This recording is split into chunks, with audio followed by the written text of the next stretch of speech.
Mummy ये क्या कह रही हो? इस उम्र में क्या ये सब अच्छा लगता है?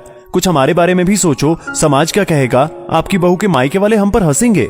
ऋषभ ने एक साथ बहुत से उलाहने मां के ऊपर दाग दिए। राखी ने एक नजर ऋषभ और उसकी पत्नी को देखा और मौन तोड़कर बेटी से बोली, रितिका, तुम्हें मम्मी से कोई शिकायत नहीं है क्या? मम्मी, भैया ने जो सब कहा वो मेरी ओर से भी है। आप खुद सोचिए, मेरे ससुराल वाले क्या कहेंगे? आपके दामाद और मैं कहीं मुंह नहीं दिखा पाएंगे। रितिका ने भी भाई वाली शिकायतों पर मुहर लगा दी।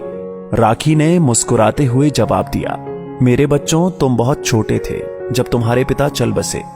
तब कोई समाज नहीं आया मेरी मदद करने। स्वयं मैंने नौकरी की, तुम लोगों को पढ़ाया, शादियां की, पर मुझे जीवन में क्या मिला? राखी उठकर खिड़की के पास आ गई। ढलती शाम की गहराई सी राखी की सोच उसके शब्दों में साकार होने लगी। तुम दोनों अपने जीवन में आगे बढ़ गए। मैं आज रिटायर हो चुकी हूँ। सारा दिन अकेले कमरे में पड़ी रहती हूँ। रितिका, तुम कभी कभी फोन करती हो, पर क्या कभी तुमने मेरे पास बिना मतलब के बैठकर मेरा अकेलापन बांटने की कोशिश की? मम्मी, अब मैं अपने बच्चों, पति को छोड़कर आपके पास कैसे आ जाऊं? मेरी अपनी जिम्मेदारियां हैं। राखी हंस पड़ी। जिम्मेदारियां? हाँ, सही है। जब तुम्हारा बेटा बेटी हुए तब तुम 2-2 महीने मेरे पास रही। दामाद जी आराम से अकेले रह लिए, पर अब एक दिन भी मम्मी के पास बैठने की फुर्सत नहीं। इतने में ऋषभ बोला, मम्मी, मैं और गरिमा तो आपके साथ रहते हैं ना, क्या कमी है आपको? नौकर भी है। बेटा, 2 समय खाना मिल जाना ही इंसान की जरूरत नहीं होती, जीवन की ओर से भी आकांक्षा होती है। तुम और बहू सुबह जाते हो, शाम को आते हो, फिर तुम लोगों की अपनी पार्टियां, फ्रेंड सर्कल, सब। बस रविवार को 2 मिनट पूछ लेते हो, मम्मी कुछ चाहिए तो नहीं?